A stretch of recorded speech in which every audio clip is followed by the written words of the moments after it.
Hey, what's up mga kaballers? Maligayang pagbabalik sa aking channel. Halina't pag-usapan natin ang balitang Warriors offer kay Lauri Markkanen inilabas na. Utah Jazz pumayag na at ang balitang mas malakas nga daw mga kaballers ang anak ni Michael Jordan kumpara sa anak ni LeBron James. Tara na't pag-usapan natin yan dito sa Basketball Hotshots.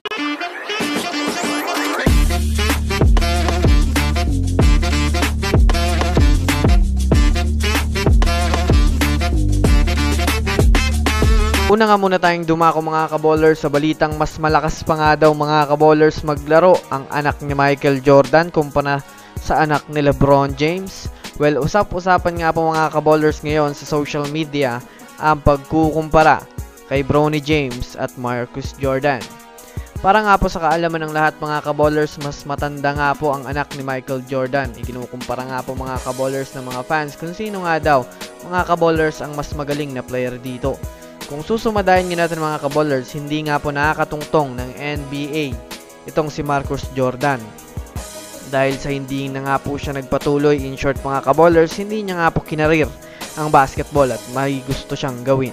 Pero kumpara kay Bronny James mga kaballers, kahit hindi nakapasok itong si Marcus Jordan, nag-average pa rin nga ito mga kaballers ng 15 points per game kumpara kay Bronny James na nag-average lamang ng 5 points pataas sa isang laro. Kaya ito nga po mga kaballers ang katanungan pagdating sa mga legendary player na ito, sino nga ba ang mas magaling? Itong anak ni Michael Jordan na hindi nakapag-NBA o itong anak ni The King na ngayon ay nasa NBA na? Ano sa tingin nyo mga kaballers? Sino nga ba ang mas malakas? Comment nyo na yan sa ibaba. Samantala, dumako naman tayo mga kaballers sa balita patungkol sa kupunan ng Golden State Warriors. Sa pinakabagong balita nga po mga kaballers na lumabas ngayon, naglabas na nga po ng offer ang Warriors. Ayon nga po sa inilabas na impormasyon mga kaballers ng 95.7 The Game, inilabas na nga po ng Warriors ang kanilang may o-offer sa kupunan ng Utah Jazz. Ayon nga po sa impormasyon mga kaballers, puro future draft picks nga po ang may o-offer ng Warriors para makuha itong si Lauri Markkanen.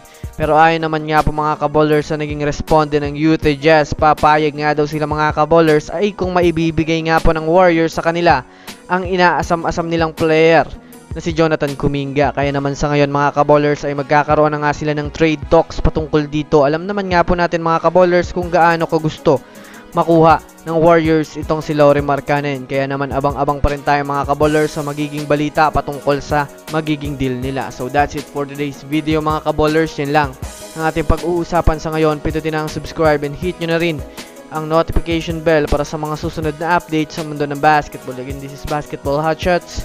Thanks for watching.